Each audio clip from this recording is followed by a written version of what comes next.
قال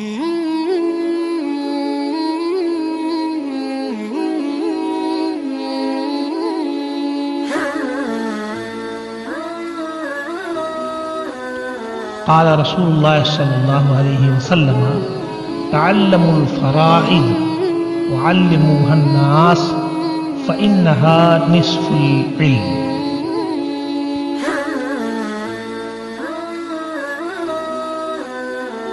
السلام علیکم ورحمۃ اللہ وبرکاتہ. ششماہی ثانی کی تعلیم شروع ہونے جا رہی ہے. آپ حضرات سے امید ہے کہ ششماہی اول میں جس طرح آپ حضرات نے پوری توجہ اور دل جمعی کے ساتھ کام لیا ہے، اسی طریقے سے ششماہی ثانی میں بھی آپ کو توجہ دینی ہے. ششماہی اول ششماہی ثانی میں فرق یہ ہے کہ مطالعے اور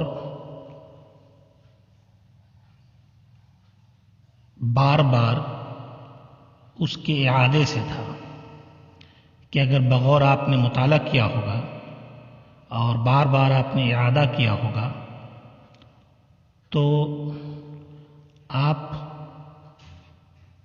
نے کتاب کو حل بھی کر لیا ہوگا اور اس فن سے بھی آپ کو واقفیت ہو گئی ہوگی بہت حد تک. اب آپ کے سامنے جو کتاب ہے اس میں صرف مطالعہ اور اعادہ یہی کافی نہیں ہے، بلکہ آپ کو اس میں اضافی محنت کرنی پڑے گی، اور یہ محنت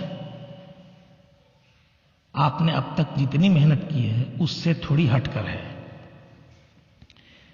اب تک آپ نے دو طرح کی کتابیں پڑھی ہیں اور دو طرح کے انداز درس کو آپ نے دیکھا ہے. ایک وہ کتابیں جن کا تعلق مطالعے سے تھا، تکرار سے تھا اور بار بار اس کے اعادے سے تھا.